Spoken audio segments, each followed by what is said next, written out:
Bonjour à tous, que s'est-il passé mardi soir à Besançon dans cet appartement du quartier des Clairs-Soleil? Une femme de 36 ans a été retrouvée morte et son conjoint placé en garde à vue. L'homme âgé de 50 ans a été déjà condamné pour des faits de violence conjugale. C'est lui qui a donné l'alerte, mais il nie être à l'origine de la mort de son épouse.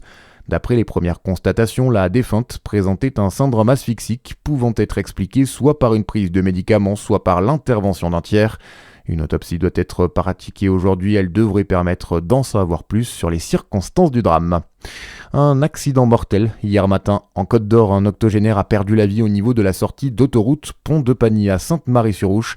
Il venait à peine de quitter la 38 quand il a perdu le contrôle de son véhicule pour une raison encore indéterminée. Une enquête est en cours. Le trafic ferroviaire s'annonce perturbé ce week-end en Saône-et-Loire. Aucun train ne s'arrêtera en gare de Mâcon ce samedi et ce dimanche sur la ligne qui relie Dijon à Lyon. La SNCF profite en effet des ponts du mois de mai pour faire des travaux dans le secteur. Il sera possible de prendre le train entre Dijon et Châlons, mais la liaison entre Châlons et Mâcon et entre Mâcon et Lyon sera assurée uniquement par autocar.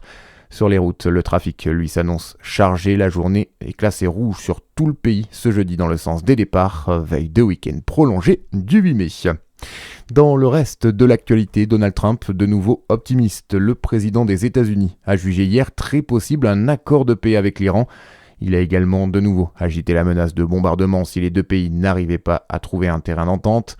Après une phase militaire intense, puis une trêve moyennement respectée et des négociations qui piétinent, l'opération américaine s'apparente à un vrai fiasco, même si pour le général Jean-Claude Allard, chercheur auprès de l'Institut de Relations internationales et stratégiques, il ne faut pas se prononcer avant la fin complète du conflit. À l'état actuel des choses, par rapport à ce qu'on imagine de la puissance américaine et des objectifs qu'il y avait, un fiasco, la non-réussite, si je puis dire, réellement d'un certain nombre d'objectifs, parce que l'Iran résiste. Pour autant, une guerre n'est jamais finie.